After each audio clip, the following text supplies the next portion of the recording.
আসসালামু আলাইকুম রহমতুল্লাহি ওয়া বারাকাতুহু। সম্মানিত দর্শক, সামনে রাষ্ট্রপতি নির্বাচন অথবা রাষ্ট্রপতি অপসারণ। ডক্টর মোহাম্মদ ইউনূসের সরকার বিদায় নেওয়ার পর এখন সবচেয়ে যে জটিল, কুটিল এবং ভয়ঙ্কর একটি খেলা আগামীতে জাতির সামনে অপেক্ষা করছে। যদি সেটা শান্তিপূর্ণভাবে হয় আলহামদুলিল্লাহ, আর যদি এই রাজনীতির যে শতরঞ্চি বা রাজনীতির যে খেলাধুলা, সেই খেলাতে ১৯-২০ হয়, হেরফের হয়, সর্বনাশ হয়ে যাবে, মারাত্মক সর্বনাশ হয়ে যাবে। আমি আমার নিজের জীবনে যে জিনিসগুলো দেখেছি, যে আমি পরিশ্রম ছাড়া অপ্রত্যাশিতভাবে অন্যের দয়ায়, অন্যের করুণায় বা অন্যের খেয়াল খুশিতে যখন কোনো একটা জিনিস গ্রহণ করেছি, পেয়েছি, ভোগ করেছি, ওটা আমার জীবনে ভীষণ রকম অপমান, দুর্ভোগ, দুর্দশা, লাঞ্ছনা, গঞ্জনা ডেকে নিয়ে এসেছে।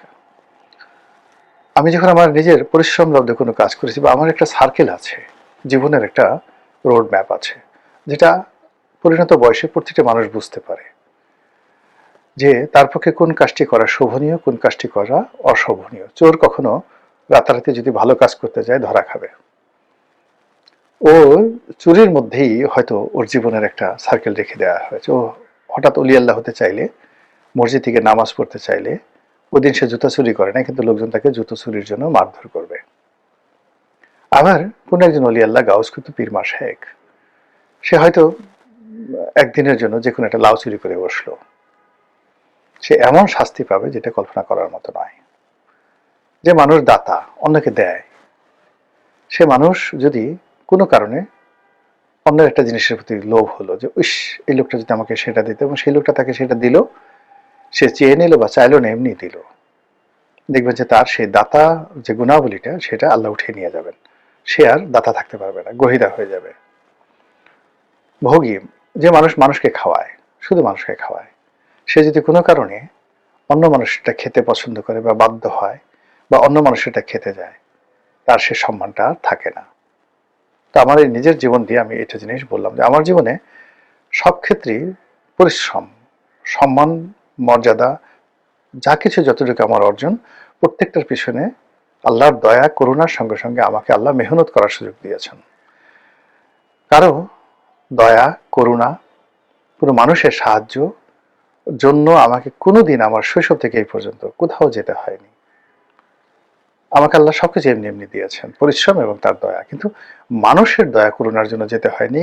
কখনো কখনো যে চেষ্টা করিনি তা নয়, চেষ্টা করেছি, খুব খারাপ ফলাফল এসেছে। তো এরকম যেটা বলছিলাম, যে এখন যারা রাজনীতিতে কতগুলো নর্মাল সার্কেল আছে, সেই সার্কেলের বিনিময়ে যদি সেই সীমার মধ্যে থেকে মানুষ কাজকর্ম করে, তখন তার বরকত থাকে। শেখ হাসিনার বরকত ছিল, বঙ্গবন্ধুর বরকত ছিল, যতদিন পর্যন্ত তারা নিজেদের মেহনতের ফসল ভোগ করেছেন। কিন্তু যেই মুহূর্তে নিজেদের মেহনতের বাইরে গিয়ে তারা আমলাদের, কামলাদের, বিভিন্ন মানুষের কুবুদ্ধি, অন্যকে ঠকানোর এবং অন্যকে বঞ্চিত করার যে দুরভিসন্ধি, এই জিনিসগুলোর উপর তারা ভর করেছেন, অমনি তাদের যে প্রাপ্য সম্মান, মর্যাদা, সেটা আল্লাহ তাদের কাছ থেকে উঠিয়ে নিয়ে গেছেন। যে দেশ বঙ্গবন্ধু স্বাধীন করেছেন, মহান মুক্তিযুদ্ধে যে আওয়ামী লীগ নেতৃত্ব দিয়েছে, তাদের লোকজন আজকে দেশ ছাড়া। এর চেয়ে অপমান, এর চেয়ে কষ্ট, এর চেয়ে খোদাই গজব আর হতে পারে না। যারা দেশের প্রয়োজনে, নিজের প্রয়োজনে বিদেশে থাকেন, তাদের কথা আলাদা। কিন্তু দেশ থেকে যারা পালিয়ে অপমান থেকে বাঁচার জন্য, মামলা মোকদ্দমা থেকে বাঁচার জন্য বিদেশে রাস্তায় রাস্তায় ঘুরে বেড়ান, ওই দেশের শিয়াল কুকুরের চাইতেও তাদের যে মানে করুণ দশা অনেক অনেক নিন্দনীয়। তো যেটা বলছিলাম, যে এই যে একটা নির্বাচন হয়ে গেল, আমি কিচ্ছু বলবো না, আল্লাহ সাক্ষী, আর যারা এই নির্বাচনের সঙ্গে জড়িত ছিলেন তারা সাক্ষী। হতে পারেন তারা অলি আল্লাহ, হতে পারেন তারা সাধারণ মানুষ, হতে পারেন তারা অনেক ক্ষমতাধর ব্যক্তি, কিন্তু তারা বুকে হাত দিয়ে জানেন যে এই নির্বাচনটি হলো, এই নির্বাচনের আগে কোথায় কয়টি বৈঠক হয়েছে, এই নির্বাচনের ফলাফল কেমন হবে, কোনটা কি হবে, তারা জানেন। তো কাজেই সেই যে একটা নির্বাচন হলো, আপাত দৃষ্টিতে সব শুনশান, শান্তিপূর্ণ সবকিছু, কিন্তু পর্দার আড়ালে যা কিছু হয়েছে আপনি আমি না দেখলে তো আল্লাহ তো দেখেছেন। এই বাংলাদেশে একজন প্রধান নির্বাচন কমিশনার সিইসি নুরুল হুদা আমার খুব ঘনিষ্ঠজন ছিলেন। তার মতো ভালো মানুষ খুব অল্প আছেন। সেই নুরুল হুদা সাহেব তার নিজের ঘরের মধ্যে, উত্তরাতে বাড়ির মধ্যে জুতো পিটা খেয়েছেন, চট থাপ্পড় কিলখুশি খেয়েছেন, জুতোর মালা পরিয়ে লাথি গুঁতো দিয়ে তাকে এখন জেলখানায় ঢোকানো হয়েছে।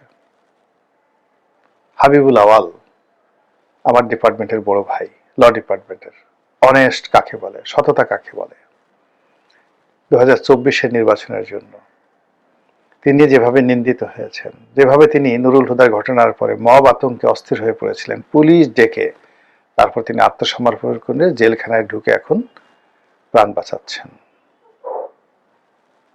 এইভাবে মানুষের যে হক, সেই হক নষ্ট করলে আপনি সামনে থাকেন, পিছনে থাকেন, দূরে দাঁড়িয়ে দাঁড়িয়ে তামসা দেখেন, ঘ্রাণ শুকেন, মানুষের হক নষ্ট করলে দুনিয়াতেই এটার বিচার হয়ে যায়।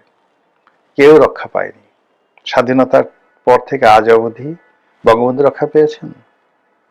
জিয়াউর রহমান কি আপনার কি মনে হয় তার যে মৃত্যুটা খুব স্বাভাবিক মৃত্যু? এরশাদের অপমান, এরশাদের ক্ষমতাচ্যুতি, এরশাদের মৃত্যু স্বাভাবিক? রওশন এরশাদের অবস্থা কি? এবং খালেদা জিয়ার অবস্থা কি? তিনি যে কষ্ট করেছেন আপনার কি মনে হয় তিনি শুধু পুণ্যময় কাজ করেছেন, ভালো কাজ করেছেন, আর শেখ হাসিনা তাকে শাস্তি দিয়েছে? আপনার কি তাই মনে হয়?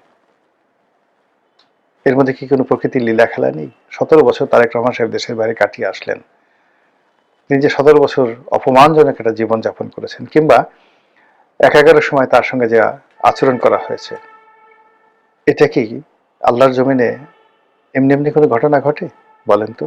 তাহলে আল্লাহ দায়ী হবেন না যে ঠিক আছে তারেক রহমান সাহেব নির্দোষ ছিলেন, ফুলের মতো পবিত্র ছিলেন, তাকে মিলিটারি নিয়ে মেরেছে, কোমর ভেঙে দিয়েছে, কাজেই আল্লাহ ন্যায় বিচারক নন, আল্লাহ ভুল করেছেন, এই কথা আপনি বলার সঙ্গে সঙ্গে ইমান চলে যাবে। আর আপনি যদি এই কথাগুলো বলেন, বিশ্বাস করেন, তখন আপনার প্রশ্ন করা আপনার জন্য ফরজ হয়ে যায় যে আপনি এই যে 17 বছর এত কষ্ট করলেন, আপনি এখান থেকে আবার নিয়ামত পেলেন, কিভাবে পেলেন? আপনি কি তওবা করেছেন? অনুশোচনা করেছেন? আল্লাহ কাছে আপনি কিভাবে আত্মসমর্পণ করেছেন যে আল্লাহ আপনাকে ক্ষমা করে দিয়ে আবার নতুন একটি নিয়ামত আপনাকে দান করলেন? এই প্রশ্ন করা আপনার জন্য ফরজ। আপনি যদি সেই কৌশল জেনে নেন তারেক রহমান সাহেবের কাছে, তারপর নিজে অনুসরণ করেন নিজের ভুলের জন্য, তখন আপনার আত্মশুদ্ধি হবে। কিন্তু আপনি যদি মনে করেন যে না, আমার নেতা ভুল করতে পারেন না, সব ভুল মঈনুদ্দিন ফখরুদ্দিনের, সব ভুল মাসুদউদ্দিনের, সব ভুল শেখ হাসিনার, তাহলে আপনি গাফিল হয়ে যাবেন। আল্লাহর হুকুম ছাড়া গাছের পাতা নড়ে না। তারেক রহমান গেছেন অতীতে আল্লাহর হুকুমে, আবার আসছেন আল্লাহর হুকুমে, এটি আপনাকে বুঝতে হবে। যা বলছিলাম, সামনে রাষ্ট্রপতি নির্বাচন, এই রাষ্ট্রপতি নির্বাচন নিয়ে অনেক খেলা হবে। সেই খেলার আগে বর্তমান রাষ্ট্রপতি কি মেয়াদ পূর্ণ করবেন নাকি চলে যাবেন? দিস ফার্স্ট প্রশ্ন। সম্ভবত তাকে চলে যেতে বলা হবে বা তিনি চলে যাবেন। দ্বিতীয়ত, কে হবে রাষ্ট্রপতি? ডক্টর মোহাম্মদ ইউনূস নাকি বিএনপির কোনো কর্তা ব্যক্তি? এখানে আমি শুধুমাত্র ওই একটা শব্দ স্মরণ করে দিতে চাই, যদি ডক্টর মোহাম্মদ ইউনূসের সঙ্গে বিএনপির কোনো কমিটমেন্ট থাকে বা ছিল, এই কমিটমেন্ট বিএনপিকে রক্ষা করতে হবে। যদি বিএনপি সেটা না করে, তাহলে বিএনপির এখান থেকে পতন শুরু হবে। এই জন্য বললাম ভয়ঙ্কর খেলা, বিএনপি যদি কমিটমেন্ট না রাখে। এক, আবার ধরেন ডক্টর মোহাম্মদ ইউনূসের সঙ্গে তার কোনো কমিটমেন্ট ছিল না, তার দলের যে লোকজন রয়েছেন তাদের হক নষ্ট করে তারা যদি একটা ভাব দেখানোর জন্য ডক্টর মোহাম্মদ ইউনূসকে রাষ্ট্রপতি করেন, এটা তাদের জন্য একটা ভয়ঙ্কর খেলা হবে।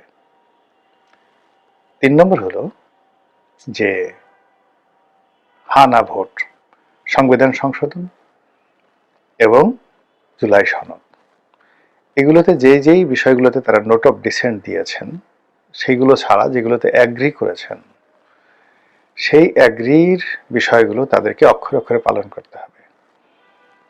এটা নিয়ে যদি রাজপথ উত্তপ্ত হয়, লক্ষ লক্ষ মানুষ রাস্তায় নেমে আসবে, ইনক্লুডিং আওয়ামী লীগ। এই সুযোগে সামাল দিতে পারবে না তারেক রহমান সাহেব, ফলে তাদেরকে কমিটমেন্ট রক্ষা করতে হবে।